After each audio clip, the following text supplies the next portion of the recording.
এই দেখো আমরা চলে এসেছি সকাল সকাল। তো খুব একটা সকাল না, দুপুর বলতে পারো। তো এই দেখো মাকে বরণ করে নিচ্ছি, কারণ দিয়ে আসবে যেহেতু ঘাটে, ওর জন্য বরণ করে নিচ্ছি। আর এটা দেখতেই পাচ্ছ বৌদি বরণ করছে, তারপরে আমি করব। তারপর আরেকজন আছে, সে হলো নতুন বউ, কিছুদিন আগেই ওর বিয়ে হয়েছে, তো তাকেও বরণ করে নিতে বললাম।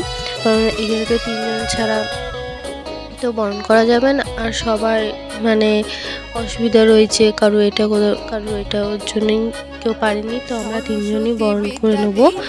যার জন্য এই দেখো দেখতে পাচ্ছ ভালোভাবে বৌদি বরণ করে নিচ্ছে। তো চলো কোথায় দিয়ে আসি, আর ভাসান তো দেওয়া যায় না মাকে, যার জন্যে আমরা উপরটাই বসিয়ে দেব।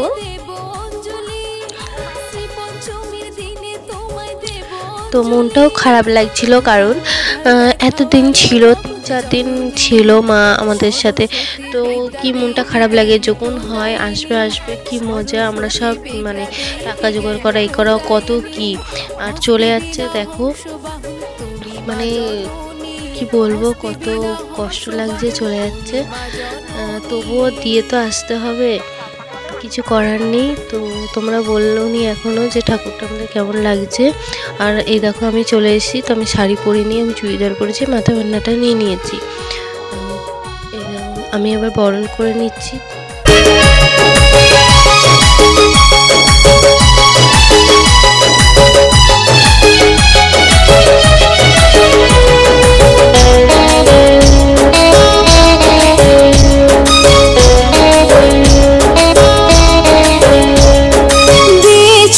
সৃষ্টির আলো জ্ঞানের চেতনা, মনের আধার খুঁজে পাইলে তোমারও বিনা।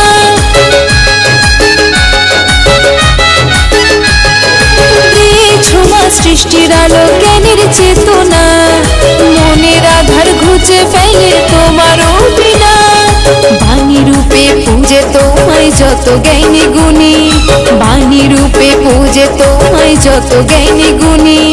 হস্তে বিনা হংস বাহুল তুমি মা জননী, হস্তে বিনা হংস বাহুল তুমি মা জননী।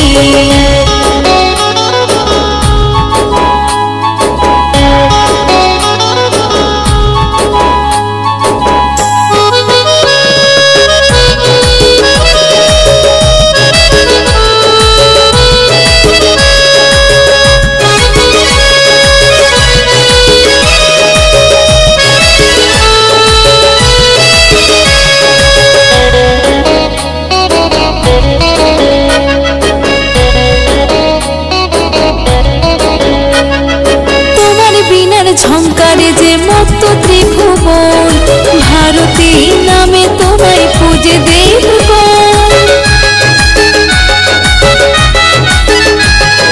তোমার বিনার ঝঙ্কারে যে মত্ত ত্রিভুবন, ভারতী নামে তোমায় পূজে দেব।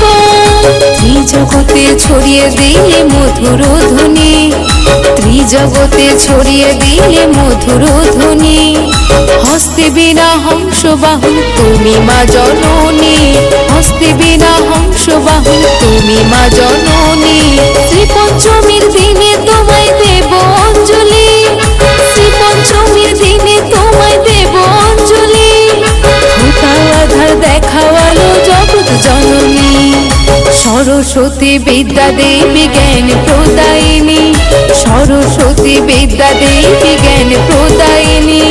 হস্তে বিনা হংস বাহুল তুমি মা জননী, হস্তে বিনা হংস বাহুল তুমি মা জননী, হস্তে বিনা হংস বাহুল তুমি মা জননী, হস্তে বিনা হংস বাহুল তুমি মা জননী।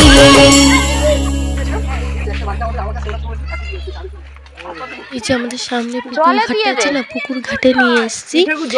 তো নিয়ে এসে আমরা বললাম ভাসিয়ে দে, ওরা বললো এই ঠাকুর ভাসায় না, সাইডে রেখে দেয়। তো বললাম ঠিক আছে, তাহলে আর একটু ভেতরে রেখে দে। তো ভেতরে রেখে দিল। আমরা যদি জানতাম যে এই ঠাকুর ভাসান হয় না, তাহলে গঙ্গার ঘাটে দিয়ে আসতাম। আর আমার মাকে এইভাবেই দিয়ে আসলাম। তো এখানে এই ভিডিওটা শেষ করলাম। Tata bye bye. কেমন লাগলো তোমাদের অবশ্যই কমেন্টে জানিও।